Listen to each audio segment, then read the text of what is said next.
इनके साथ इस वक्त एहतजाज किया जा रहा है। अली रजा से मजीद जाने के लिए बताइएगा, इस वक्त एहतजाज किया जा रहा है, भैंसे भी साथ लेकर आए हैं?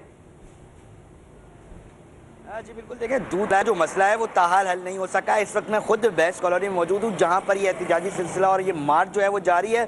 भैंसों को भी जो है वो मैदान में ले आए गए हैं, उसके ऊपर चिस्पक किए गए मुख्तलिफ बैनर के रेट बढ़ाए जाए, नोटिफिकेशन, और शहरी हुकूमत को हम नहीं मानते, इस तरह के जो बैनर्स हैं वो आवेजा हैं, फार्मर्स ने उठाए हुए भी हैं अपने हाथों में, और उनका ये मुतालबा है कि रेट जो है नोटिफिकेशन जो है वो जारी किया जाए।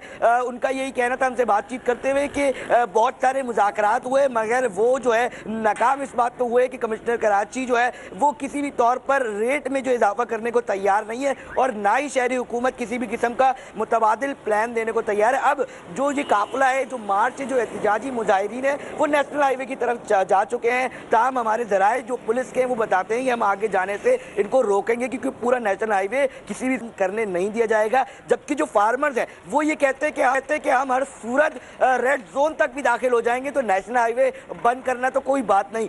ये दोनों तरह के मौक़िफ़ थे, जज्बात थे। ताहम कई तादाद में 300 के लगभग अंदाजन होंगे जो फार्मर्स इस वक्त इस कैटल फार्मर एसोसिएशन के साथ शाकिर उमर की क़यादत में एहतजाज कर रही है। ताहाल अभी पुलिस, ट्रैफिक पुलिस और इंतज़ामिया, रेंजर्स भी उनके हमरा साथ है कि कोई ना कोई नाखुशगवार वाक़या ना आ सके।